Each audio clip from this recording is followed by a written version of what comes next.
ہجرت بھی کرنا پڑتا ہے۔ جہاں تک ہجرت کا تعلق ہے تو یہ سنت انبیاء علیہ السلام حضرت آدم علیہ السلام کی تکمیل کے لیے دوسرے علاقوں کو اپنا مستقر بنایا تاکہ وہ آزادی سے توحید الہی کی اشاعت کر سکیں۔ اللہم صلی علی سیدنا محمد۔ السلام علیکم ورحمۃ اللہ وبرکاتہ۔ استقبال ہے سیرت النبی صلی اللہ علیہ وسلم کی سلسلے وار پیشکش رحمت عالم صلی اللہ علیہ وسلم کی 38ویں قسط۔ اس سے پہلے کی قسط میں ہم جان چکے ہیں بیعت عقبہ ثانیہ کی مکمل تفصیلات۔ آئیے آج کی اس قسط میں جانتے ہیں کہ کس طرح صحابہ کرام مدینہ منورہ ہجرت کرنے لگے۔ اس سے قبل کہ ہم ہجرت کے وقت جو واقعات پیش آئے اس کا تذکرہ کریں، ضروری معلوم ہوتا ہے کہ سب سے پہلے ہجرت کے معنی پر غور کیا جائے۔ ہجرت کا لفظ ہجر سے ہے جس کے معنی دور ہونے، چھوڑ دینے یا اعراض کرنے کے ہیں۔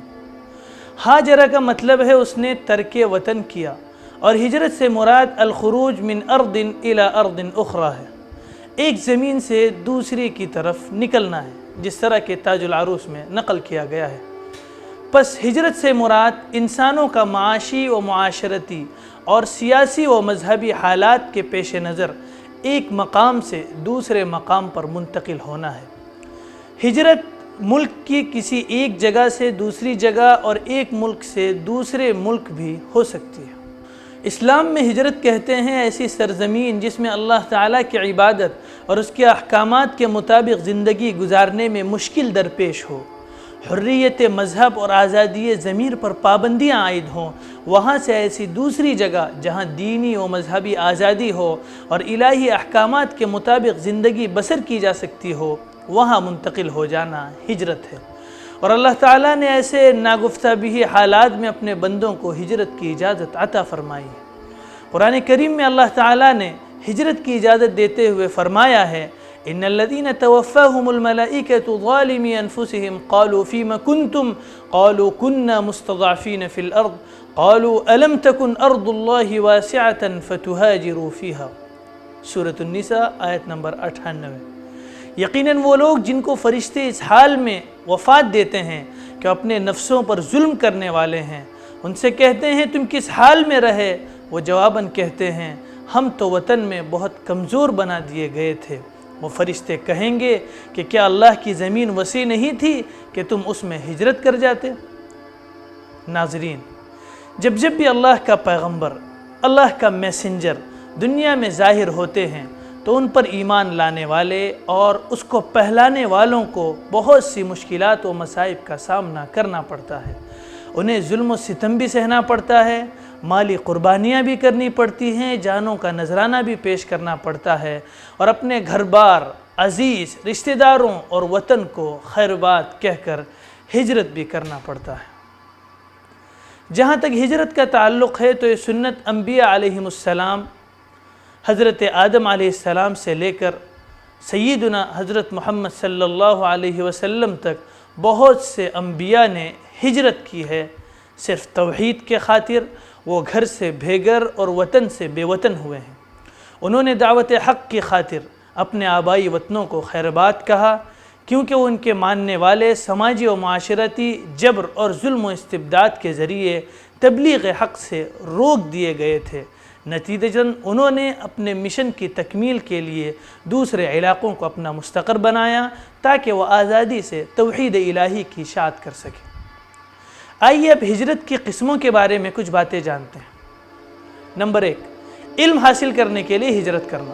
قرآن کریم میں ارشاد ہے، وَمَا كَانَ الْمُؤْمِنُونَ لِيَنْفِرُوا كَافَّةً فَلَوْلَا نَفَرَ مِنْ كُلِّ فِرْقَةٍ مِّنْهُمْ طَائِفَةٌ لِيَتَفَقَّهُوا فِي الدِّينِ۔ صاحبان ایمان کا یہ فرض نہیں ہے کہ وہ سب کے سب جہاد کے لیے نکل پڑیں، تو ہر گروہ میں سے ایک جماعت اس کام کے لیے کیوں نہیں نکلتی ہے کہ دین کا علم حاصل کریں۔ متعدد روایات میں مسلمانوں کو علم حاصل کرنے کا مختلف انداز میں حکم دیا گیا ہے، چاہے دنیا کے کسی کونے تک بھی جانا کیوں نہ پڑے۔ چنانچہ ارشاد نبوی صلی اللہ علیہ وسلم ہے، اطلب العلم ولو بالصین۔ حدیث پر کچھ کلام ضرور ہے۔ علم حاصل کرو چاہے اس کے خاطر تمہیں دنیا کے دور ترین خطہ چین ہی کیوں نہ ہجرت کرنا پڑے۔ اللہ کے نبی صلی اللہ علیہ وسلم نے مختلف احادیث میں علم کو حاصل کرنے کے لیے سفر کرنے کی طرف رغبت اور ترغیب دلائی ہے۔ چنانچہ ارشاد نبوی ہے، من سلک طریقا یلتمس فیہ علما سہل اللہ لہ طریقا الی الجنہ، یعنی جو کوئی شخص علم حاصل کرنے کے لیے سفر کرے، جو کوئی علم حاصل کرنے کے لیے راستے پر جائے تو اس کے لیے اللہ تبارک و تعالی جنت کا راستہ آسان فرما دیتے ہیں۔ دوسری، دین کی حفاظت کے خاطر ہجرت کرنا۔ پیغمبر اسلام صلی اللہ علیہ وسلم ارشاد فرماتے ہیں، من فر بدینہ من ارض الی ارض وان کان شبرا من الارض استوجب الجنہ، جو شخص بھی دین اسلام کی حفاظت کے لیے ایک جگہ سے دوسری جگہ ہجرت کرتا ہے تو خداوند کریم اسے ہر قدم پر ایک جنت عطا کرتا ہے۔ نمبر 3، ظالموں کی چنگل سے ہجرت کرنا۔ قرآن کریم میں ارشاد ہے، والذین ہاجروا فی اللہ من بعد ما ظلموا لنبوئنہم فی الدنیا حسنہ ولأجر الآخرة اکبر لو كانوا یعلمون، اور جن لوگوں نے ظلم سہنے کے بعد راہ خدا میں ہجرت اختیار کی ہے، ہم ان قریب دنیا میں بھی ان کو بہترین مقام عطا کریں گے، اور آخرت کا اجر تو یقیناً بڑا ہے اگر یہ لوگ اس حقیقت سے باخبر ہوں۔ نمبر 4، گناہ سے ہجرت کرنا، یعنی باطنی ہجرت۔ حقیقت میں یہ ہجرت ظلم سے نور کی طرف، کفر سے ایمان کی طرف، اور خدا کی نافرمانی سے اس کی اطاعت کی طرف ہجرت کرنا ہے، جیسا کہ ہم احادیث میں پڑھتے ہیں، اور اسی ہجرت کی آج ہم تماموں کو ضرورت ہے کہ ہم اس باطنی ہجرت کو کرنے والے بنیں۔ نمبر 5، خدا کی طرف ہجرت کرنا۔ قرآن کریم میں حضرت ابراہیم علیہ السلام کی زبانی یا دوسرے قول کے مطابق حضرت لوط کی زبانی ارشاد ہوتا ہے، وقال انی مہاجر الی ربی انہ هو العزیز الحکیم، اور انہوں نے کہا کہ میں اپنے رب کی طرف ہجرت کر رہا ہوں کہ وہی صاحب عزت اور صاحب حکمت ہے۔